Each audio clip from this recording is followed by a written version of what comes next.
Meus irmãos, meus amigos, que a paz de Jesus Cristo esteja conosco, que as bênçãos do nosso Pai, do nosso Criador, que elas possam nos beneficiar a todos. Eu quero trocar algumas ideias com vocês. Certamente já aconteceu com vocês o que frequentemente eu medito, eu penso a respeito.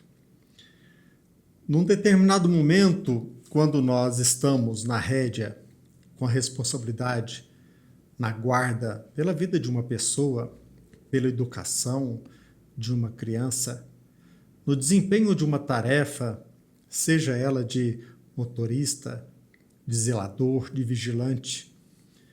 Quando nós estamos ali educando nossos filhos, vigiando os nossos filhos, quantas e quantas vezes na viagem, em nosso lar, eu me pergunto: se acontecesse um acidente por conta de um descuido meu, se um filho ou uma filha tivesse algum ferimento por uma negligência minha, e pior, se alguém, um parente, um amigo, ou até mesmo um desconhecido na via pública, ele viesse a óbito por conta de uma conduta imprudente e negligente. Imaginemos nós a culpa que se nos avizinhará se um filho nosso, ele fazer a passagem por um descuido, por alguns segundos, por um descuido rápido, um lapso muito pequeno de tempo, e ele venha a chegar a óbito. Como deve sofrer o pai e ainda mais a mãe? Certamente você, como eu, já me flagrei em alguns descuidos, alguns equívocos. Até mesmo me deparei com alguma negligência, por mais zeloso que procuro ser. Agora, como sofre aquela pessoa que por um pequeno descuido, por uma negligência, por lapso de segundos, determinada pessoa vem a óbito. Inclusive, possa vir a óbito um filho. Como deve sofrer o pai, a mãe ou aquele que causou o acidente? Mas o que me chama muita atenção é quando um filho nosso, ele faz a passagem por um descuido, por uma negligência. E qual é aquele que pode apontar o dedo, aquele que está na vigilância de um filho, de uma filha? Quem é aquele que consegue 24 horas manter-se vigilante? E não só 24 horas, todo santo dia. Crianças que enfrentam perigos, como que nós podemos cobrar de alguém por algo que aconteceu por uma negligência? Eu fico apenas imaginando o sofrimento da mãe e do pai. E pior, deparando com conversas, com diálogos, às vezes na via pública, às vezes numa academia, sobre aquele erro, aquele descuido, sobre o sofrimento da mãe ou do pai, até mesmo notícia a respeito daquele pai ou daquela mãe, por conta do ocorrido, está alimentando a ideia de dar cabo à sua própria vida. Como que nós podemos explicar que a vida continua? Como que nós podemos convencer alguém sobre o necessário aprendizado naquele momento? Como consolar alguém? Se já é difícil consolar um pai ou uma mãe quando o filho ele faz a passagem sem nenhum equívoco nosso, sem nenhum descuido, imaginemos quando alguém que tanto, tanto amamos chega a morrer, entre aspas, por conta de um vacilo, por conta de um descuido. É muito sofrimento, penso eu, é muita angústia, e aquele que não tem fé na vida futura, é muito fácil colocar fim à sua própria vida, mal sabendo que irá complicar ainda mais. O que a espiritualidade nos ajuda nesses momentos? Sobre mortes prematuras, crianças que morrem em tenra idade. Nós percebemos que no Livro dos Espíritos nós precisamos perceber a resposta sobre mortes prematuras de filhos, de crianças.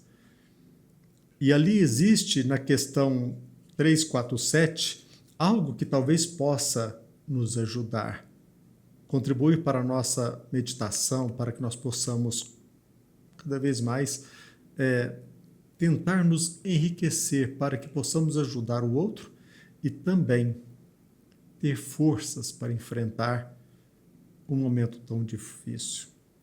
Na questão 347 de O Livro dos Espíritos, tem a seguinte pergunta: que utilidade encontrará um espírito na sua encarnação em um corpo que morre alguns dias ou alguns anos depois de nascido? E ali contém uma resposta que é necessário compartilhar com vocês. Conforme já dissemos, o que há nesses casos de morte prematura é uma prova para os pais. Uma prova para os pais. Meus amigos, meus irmãos, recentemente agora, no dia 12, dia 12 de fevereiro, foi divulgada uma entrevista no site Caras, um posicionamento do espiritualista João Campos. E ele deixa bem claro para nós, assim, literalmente: a vida não termina com a morte.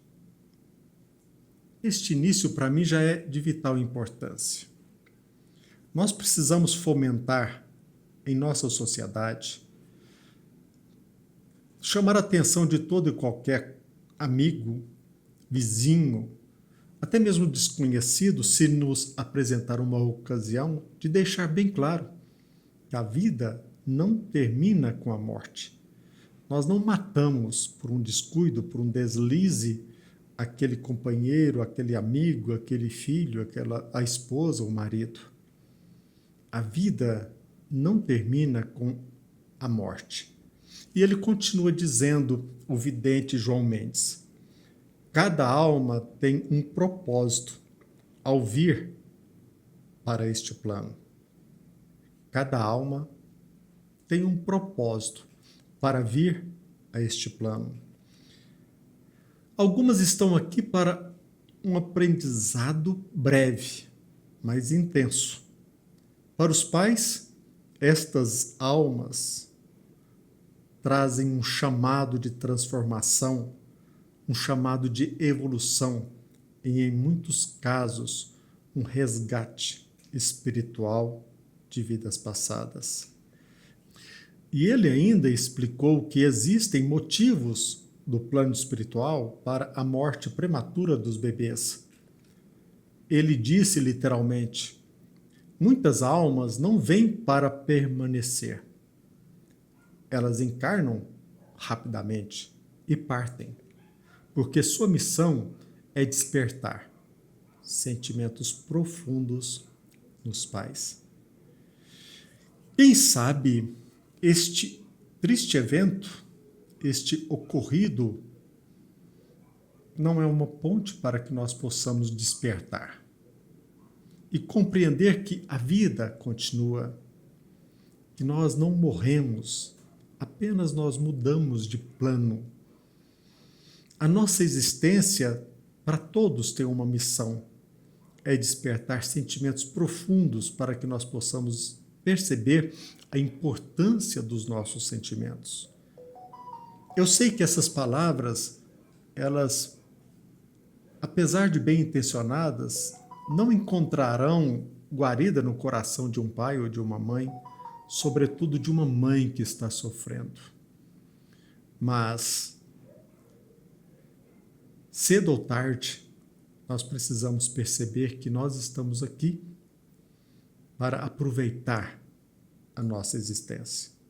Se por um descuido nosso, por um momento de invigilância, um parente, um amigo, um filho desencarnar, fazer a passagem que causa tanto sofrimento, que comecemos então a amar as crianças abandonadas, que olhemos com carinho as crianças que não desfrutam da atenção de um pai, de uma mãe ou de um responsável, que possamos ser úteis na existência dos outros, que os nossos profundos sentimentos despertos que possam nos levar ao caminho do outro, para que possamos ser assim porta-vozes de Deus. Sem sombra de dúvida, o nosso filho, a nossa filha que fez a passagem, ou até mesmo permanece num leito, como se morto fosse, tenham certeza de que os nossos filhos, aquele que partiu, ele se mantém feliz por ter sido uma ponte, o meio pelo qual nos encaminhou para aquilo que realmente importa em nossa existência, que é despertar para o fato de que nós somos espíritos. Nós não somos o corpo. O corpo é um meio usado para que manifestemos todos os nossos recursos. Espero que talvez essas palavras possam chegar ao encontro daqueles que estão sofrendo e que espero do fundo do coração que esses irmãos que estão sofrendo tanto, eles não tomem decisões equivocadas. O ato de se matar piora muito mais. E imaginemos então o nosso filho, a nossa filha, o nosso amigo, num futuro próximo ou remoto, perceber que eles foram o motivo para que nós despertemos num verdadeiro inferno no plano espiritual, cujo despertar demorará muito mais tempo. Sofrimentos que nos apresentarão desafios muito mais enormes e que felicidade. Esta criança, este filho, este amigo, que felicidade é saber que eles representaram o início de uma nova vida, o despertar do espírito. Pensemos nisso. Que a paz de Jesus Cristo esteja conosco e que as bênçãos do nosso Pai, do nosso Criador, que elas possam nos beneficiar a todos. A morte não existe. A vida continua